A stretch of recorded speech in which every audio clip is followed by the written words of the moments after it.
Shocking news is shaking the foundations of Formula One governance. FIA President Mohammed Ben Sulayem has made a bombshell announcement that may reshape the very nature of the sport. His latest suggestion? Abolishing the budget cap entirely. But what are the implications for the future of Formula One? Is this a cunning move to cling on to power, or a sincere attempt to do away with regulatory bottlenecks? In a stunning change that has left the motorsport community reeling, FIA President Mohammed Ben Sulayem has spoken out against scrapping Formula One's fiscal budget ceiling. Implemented to equalize the grid and ensure fairer racing, the $140 million expense cap now finds itself under the microscope of the same organization that enforced it. Ben Sulayem believes the budget cap has accomplished nothing other than causing administrative hell for all parties involved, the FIA included. In his eyes, the cap increases levels of bureaucracy and squashes innovation. His tone was forthright and uncompromising. "I don't see the point. It's giving the FIA a headache, so what's the use of keeping it?" But is this actually about rationalizing the sport? Or is it a political risk by a leader under increasing pressure? Reports suggest that Ben Sulayem is facing stiff internal competition for his role as FIA president. Several high-profile figures are said to be eyeing the top spot, most notably Carlos Sainz Sr., a respected former rally champion and father of Ferrari's Carlos Sainz Jr. with his legacy and leadership on the line. Ben Sulayem seems to be making moves that will endear him to the elite teams and powerful stakeholders. Among his proposals is a revised framework around team protests. He proposed that when a team lodges a protest, like Red Bull's recent protest over the legality of McLaren's MCL39, the fee for lodging that protest should be taken out of the team's budget cap allowance and only reimbursed if the claim is successful. This unpopular position is viewed by some as a thinly disguised attempt to stifle dissent. Red Bull, led by Christian Horner, had taken umbrage with McLaren's reported use of water cooling on its tires, something tire supplier Pirelli called technically impossible. Nevertheless, the protest gained strength, and Ben Sulayem publicly endorsed McLaren's leadership, especially Zak Brown.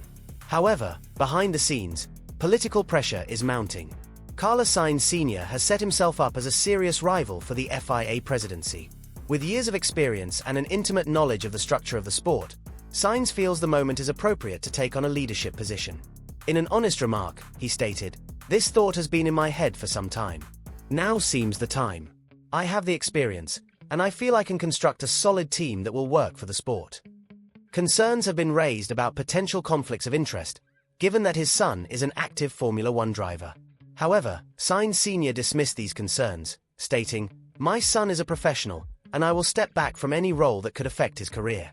He's not a kid anymore. He's been in F1 for a decade. We understand how to separate family from duty."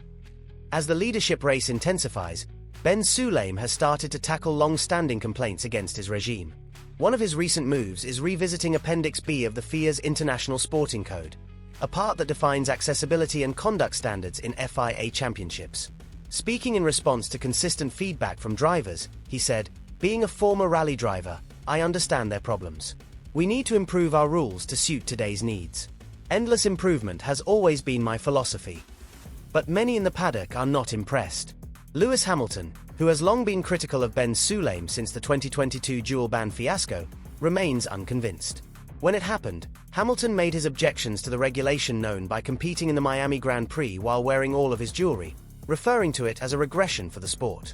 His lack of trust intensified even more with what he characterized as an unjustified investigation of Susie Wolff, which he alleged was wholly unfounded. In Hamilton's words, "We, the drivers, don't hold enough power. People are making decisions who've never been in our position. That needs to change." George Russell, current director of the Grand Prix Drivers Association, echoed these frustrations. He emphasized the drivers' collective desire for meaningful action over hollow promises. "We hear about changes being considered.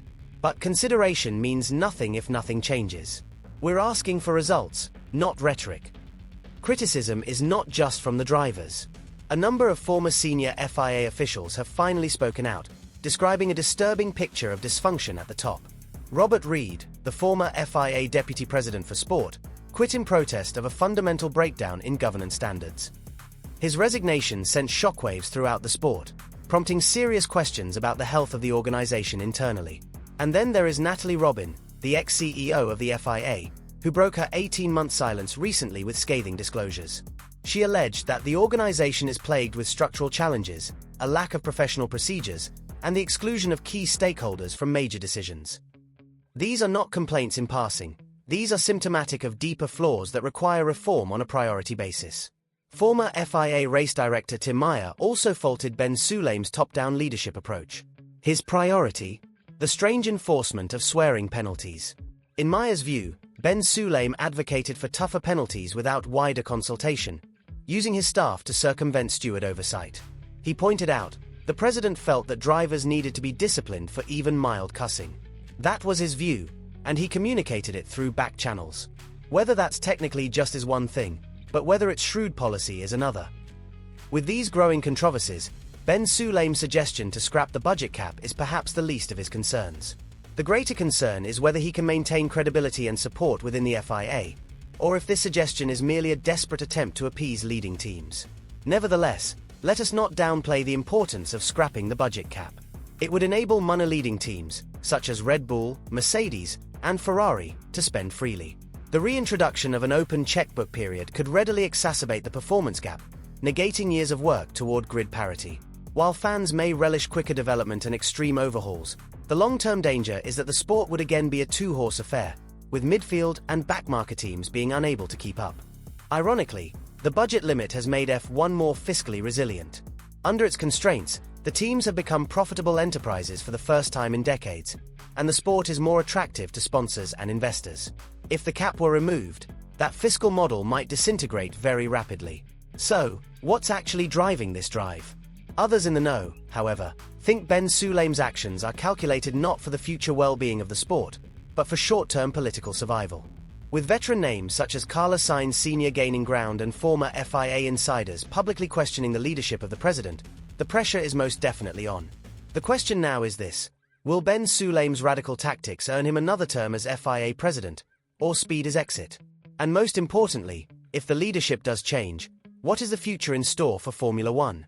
The fate of the governance of Formula One is poised in the balance. Does Ben Sulayem's swashbuckling decisions define the sport in new ways? Or is the start of a self-destruct for the president of FIA? Have your say in the comments below. And don't go anywhere just yet.